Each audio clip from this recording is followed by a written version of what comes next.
everyone, welcome to my channel. आज आम discussion करवा माओ जेडोंग करो पार्ट 2 वीडियो। पार्ट 1 रे आम देखी न्यू डेमोक्रेसी। मुझा स्टार्ट करने आगर टिके इंट्रोडक्शन दे दिए जहाद्वारा कि तुम मैंने बुझीपार। पार्ट 1 जदि देखा चाह ताहले प्लेलिस्ट चेक कर पार जो थी कि मुझे लेनिन तापर ये जो माओ जेडोंग पार्ट 1 डिस्कसन कर सारी से तुम मैंने फुल्ली टिके बुझीपार न्यू डेमोक्रेसी कौन और तार टिके माओ जेडोंग टिके कौन बेसिक जिनिस टिके तुम मैंने जापर पार्ट 1 रे। तेणु प्रथम से भिडटी देखी नियो। पार्ट 1 रे आम कौन देखी जे चाइना कौन होता आगर फ्यूडलिज्म और कॉलोनियलिज्म बा कॉलोनी थिला कहार जापान रो। तो से माने कौन कले माओ कहते जे रिवोल्यूशन हेबो किंतु जो मिड फेज रहिबो mid phase fully communist country रे परिणत पूर्वर जो आमर जो चाइना रही सेटा फुल्ली सोशलिस्ट स्टेट और कम्युनिस्ट स्टेट रे परिणत हेबा पूर्वलु फुल्ली तार मिड फेज जेपरि भाव रे कार्ल मार्क्स कही तार मिड फेज कौन थी कार्ल मार्क्स को अनुजाई डिक्टेटरशिप ऑफ प्रोलेटारिएट। ठीक सेहीपरि भाव में लेनिन सॉरी माओ जेडोंग कहते जे मिड फेज होची कौन न्यू डेमोक्रेसी। तो से वीडियो प्रथमे देखी नियो जहाद्वारा कि तुम मैंने एटा बुझीपार। What is revolution, discuss the technique of revolution prescribed by Mao. आम सिलेक्टेड लॉन्ग क्वेश्चन डिस्कसन करूचे ता सहित तुम मैंने सिलेक्टेड लॉन्ग क्वेश्चन रे नोट पाइब। तेणु ध्यानपूर्वक सह तुम वीडियोटी लास्ट पर्यंत देख। आमर नेक्स्ट सिलेक्टेड लॉन्ग क्वेश्चन है रिवोल्यूशन कौन अकॉर्डिंग टू माओ। रिवोल्यूशन कौन एवं रिवोल्यूशन करिवार टेक्निक्स कौन कौन रही क्यों क्यों भाव रे माओ अकॉर्डिंग किपरि भाव रे आमे रिवोल्यूशन स्टार्ट करिबा। आसतु स्टार्ट करिबा introduction. The chief contribution of Mao in the field of political thought is idea about revolution. मन रख तांकर दुईटी मोस्ट इम्पोर्टेंट रही माओंकर थ्योरी ऑफ कॉन्ट्राडिक्शन जहाँकि आम नेक्स्ट पार्ट रे डिस्कसन करवा सेटा सबुठारु मोस्ट इम्पोर्टेंट थ्योरी अटे एवं रिवोल्यूशन पार्टी टिके इम्पोर्टेंट रही। तांकर जो आइडिया रही रिवोल्यूशन ताहा मोस्ट इम्पोर्टेंट पॉलिटिकल थॉट अटे। तांकर गोटे बुक रही मन रखी था शॉर्ट क्वेश्चन पाई ऑन कॉन्ट्राडिक्शन। मन रख ऑन कॉन्ट्राडिक्शन रे से कौन he observed that a revolution is generally caused by internal contradiction that exist in a society. ए बुक रे से कहते जे जनरली जो रिवोल्यूशन होता है तार कारण बा जो कौन क्लास स्ट्रगल होता है ताहा जनरली कहा द्वारा होता है जो सोसाइटी एग्जिस्ट करी थाए से सोसाइटी रो इंटरनल कॉन्ट्राडिक्शन बा आभ्यंतरीण जो कॉन्ट्राडिक्शन बा कलह जो रही है से ही कौन ना स्ट्रगल टी आरंभ होता है बोली माओ कहते तांकर इम्पोर्टेंट बुक ऑन कॉन्ट्राडिक्शन रे।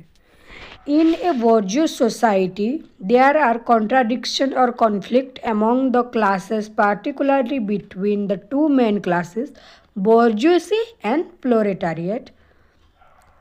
कहाँ मध्य रे होता है particularly bourgeois and proletariat मध्य रे होता है। The contradiction assumes such nature that this cannot be conciliated by adopting the normal procedures. The result is that the contradiction continue to plague the society. Mao stated that the ill of society can be removed by a revolution. माओ कहते जे जहाँ भी internal contradiction रही था ये सब कहा द्वारा remove करा जाई परिबो सोसाइटी रा रिवोल्यूशन द्वारा बोली माओ कहते। He has said that conflict between working class assumes such nature and dimension that it can not be resolve by normal procedure. तो जो सोसाइटी रे जो कॉन्फ्लिक्ट स्टार्ट हो जाइए बिटवीन वर्किंग क्लास आउ जो कौन वर्जुस मध्य सेटा नॉर्मल प्रोसीड्यूर बा नॉर्मली कौन एटा रिमूव करा जाय परिबो नहीं यह कहा द्वारा रिमूव करा जाय पाबो throw of revolution the conflict can be settled by country wide agitation which is revolution.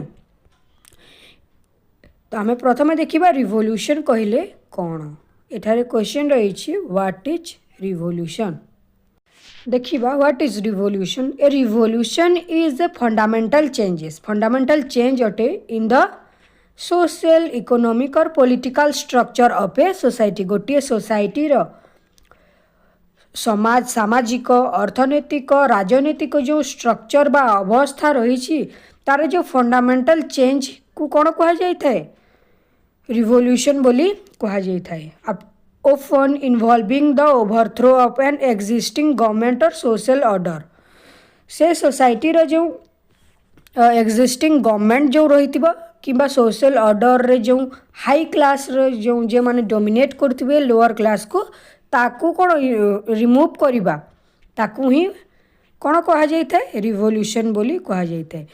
Revolution can be violent और पीसफुल रिवोल्यूशन बेले बेले एटा कौन हिंस्र होता है कि केते केते बेले पीसफुली एटा होता है and they can be driven by various factors such as economic inequality ये जो रिवोल्यूशन होता है कहा द्वारा कहीं होता है सोसाइटी रे अर्थनैतिक असमानता सोशल इनजस्टिस सामाजिक अन्याय होता है कि राजनीतिक ऑपरेशन जो राजनीतिक जो लोक मानक ऑपरेस्ट करा जाइए एही सोसाइटी रे कौन होता है स्ट्रगल होता है और स्ट्रगल को ओवरथ्रो करने रिवोल्यूशन होता है बोली माओ कहते।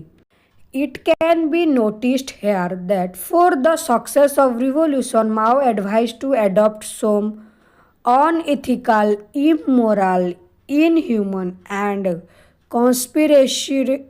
conspiratorial principle for revolution Mao included the following techniques।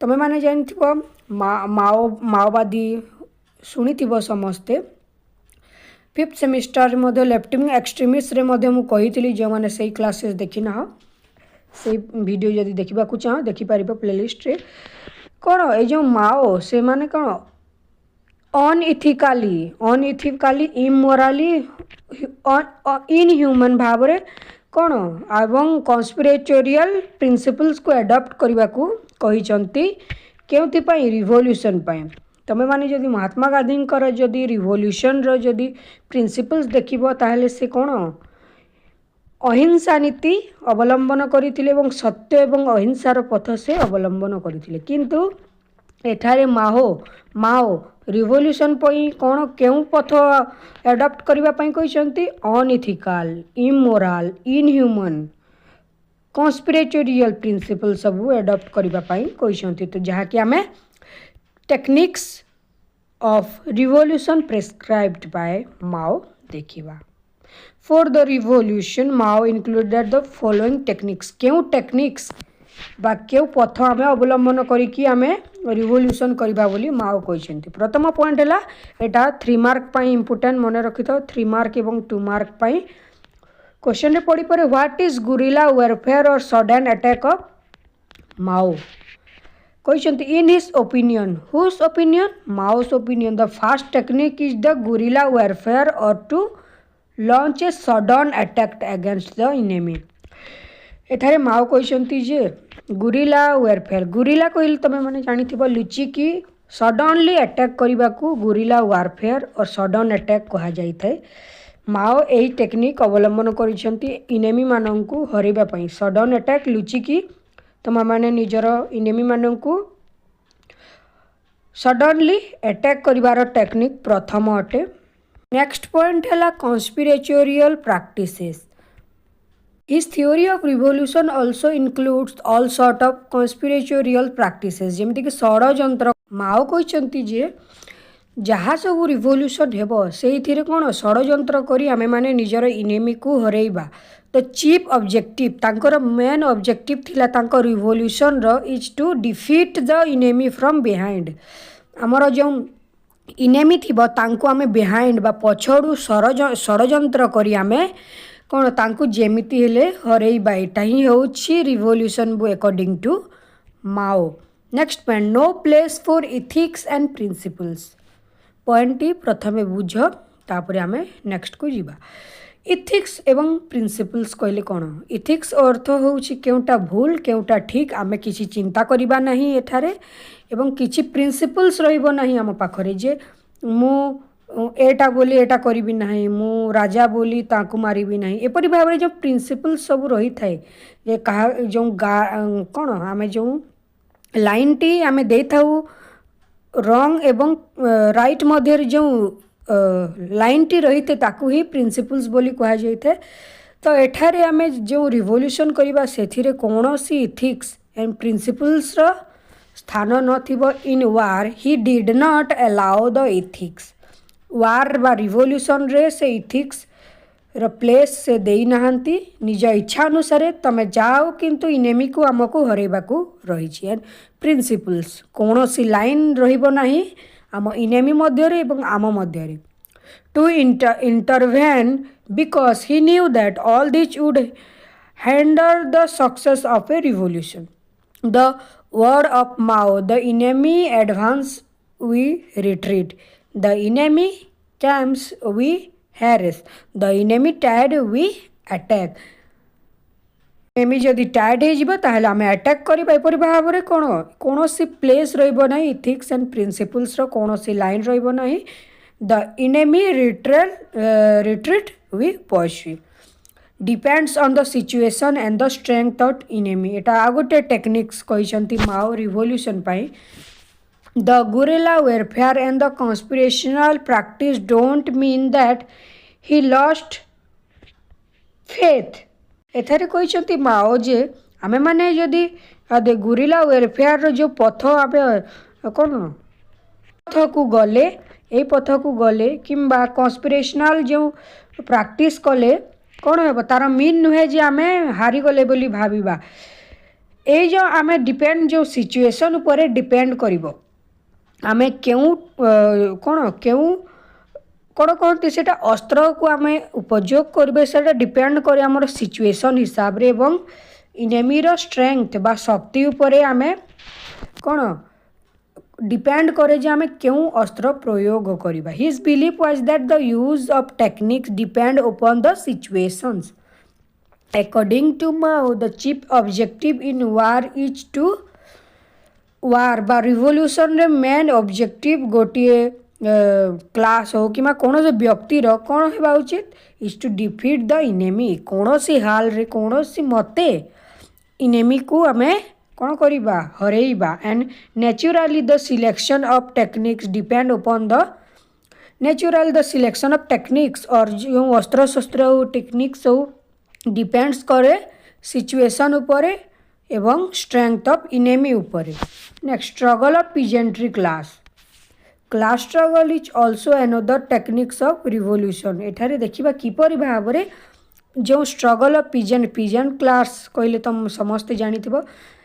Peasant class रो स्ट्रगल किपरि भाबरे गोटिए एनदर टेक्निक्स हेछि अकॉर्डिंग टू माओ देखिबा। But Mao differ from Karl Marx को ठारू एठारे माओ टिके डिफरेंट रहिचंती। Engels Lenin Stalin on the concept of class ठारू कौन एठारे माओ टिके डिफरेंट रहिचंती समस्तंक ठारू। All of them have spoken about class in the background of capitalist society. समस्ते कहिसंती कैपिटलिस्ट सोसाइटी रे क्लास स्ट्रगल विषय रे कहिसंती। But Mao viewed the idea in the light of China whose main class was peasantry class. तो ये जो peasantry class ही गोटे टेक्निक्स आमे देखिले कहीं ना से माने बेसी ग्रुप रे रही कहीं एटा कैपिटलिस्ट क्लास नुहे बस चाइना गोटे कैपिटलिस्ट कंट्री नुहे गोटे पीजेंट्री क्लास अटे। Peasants the proletariat the industrial workers ए सबू गोटे मन रखी था सबू लोक समान। According to Mao the peasants the proletariat the industrial workers must unitedly launch a revolution. तो समस्ते गोटे कहले कौन समस्ते एक हेबे किंतु तुम मैंने आ गोटे जदि थ्योरी आड़ू जदि देख पीजेंट्स क्लास जो लोक मैंने अटंती प्लोरेटारिएट अटंती फुल्ली आम जदि कह लोअर क्लास इंडस्ट्रियल मस्ट कौन समस्त लोअर क्लास माने कौन हेबे एक है कि रिवोल्यूशन स्टार्ट करेंगे एगेंस्ट द कहा एगेंस्ट रे bourgeoisie all the reactionary forces all these must be well prepared to attack समस्ते संपूर्ण भाव में प्रिपेयर रे बोर्जुइस कि जो ओपोजिट क्लास रही अटैक करने the bourgeois but in the revolution there is no place of adventurism.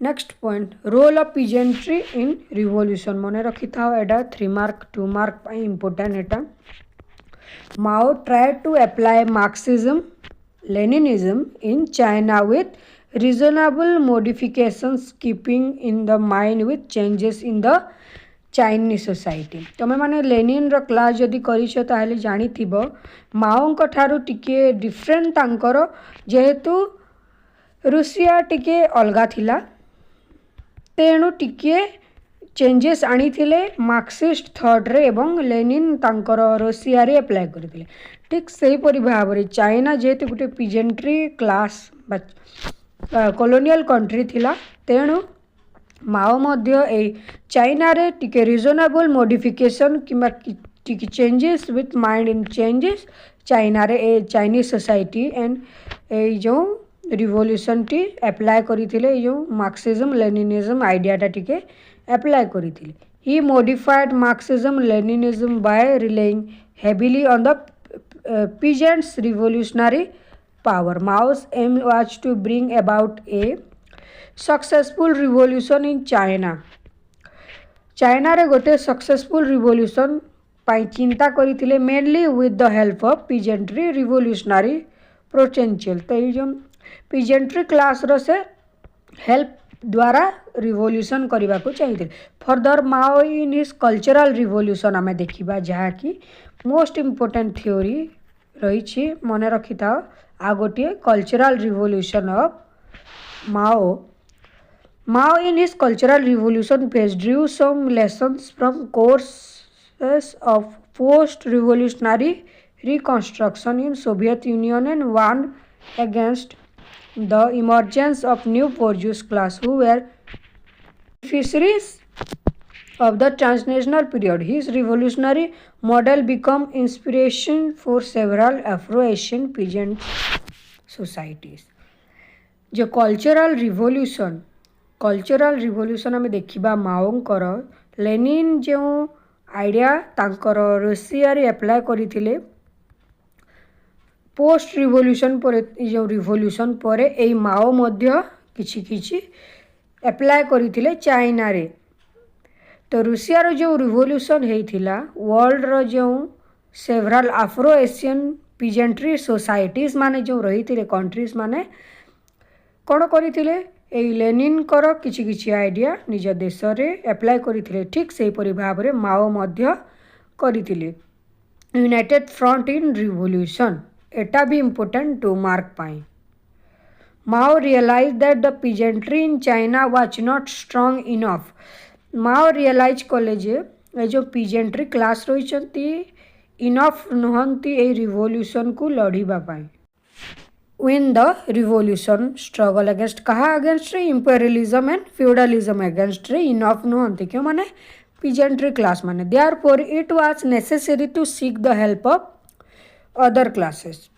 तो पीजेंट्री क्लास सहित जो सोसाइटी रे आउ जो क्लासेस माने रही other classes of Chinese society तांकर हेल्प नेबा पई एथारे माओ कहते। It was in this context that Mao emphasise the concept of A United front. मन रखी था यूनाइटेड फ्रंट कहले जो अदर क्लासेस माने रही अदर क्लासेस जो चाइनीज सोसाइटी रही से माने यूनाइटेड बा एकाकी हुई कहा सहित पीजेंट्स मानक पीजेंट्री क्लास सहित एक है कि यूनाइट है कि जो स्ट्रगल करेंगे ताकू ही कह जाए यूनाइटेड फ्रंट। मन रखी था एटा 2 मार्क पाए एटा पढ़ी पारे एग्जाम रे। It was seen as an alliance between different partners who had some common interest like opposition to imperialism. जो अदर क्लासेस क्यों क्लासेस माने जो माने कि चाहूथिबे जे से माने मध्य चाहूथिबे कोन इंपेरियलिज्म रो एंड हो से क्लासेस सहित यूनाइटेड हे कि रिवोल्यूशन स्टार्ट करबा को कहिसंती माओ. इट्स वर्थ कंक्लूजन रे देखिबा. It's worth notice that while Mao's techniques of revolution were influential in the Chinese Communist Party's rise to power, they have also been criticized for their role in promoting. आमे जो देखिले techniques गुड़ाक एटा सब कौन promote करुछि अहिंसा को, repression को and human rights को abuse करुछि. तेणु ए सब कौन जो माओवादी विषय तुम मैंने शुणी एटा सब प्रमोट करुछि जहाद्वारा कि माओंकर ए थियोरी सब को क्रिटिसाइज करा जाइछि. वीडियोटी भल लागिथिले वीडियो को लाइक करिवो, सांग मानकु शेयर करि देबो एवं पार्ट 1 देखिबा को भूलिबो नाही. एवं लेनिन कर जो 6टी पार्ट रे वीडियो करा जाइछि सेटा प्लेलिस्ट चेक करिकि देखि नियो. प्रथमे सेथिरे मु सिलेक्टेड एमसीक्यू मध्ये देइछि. Thank you.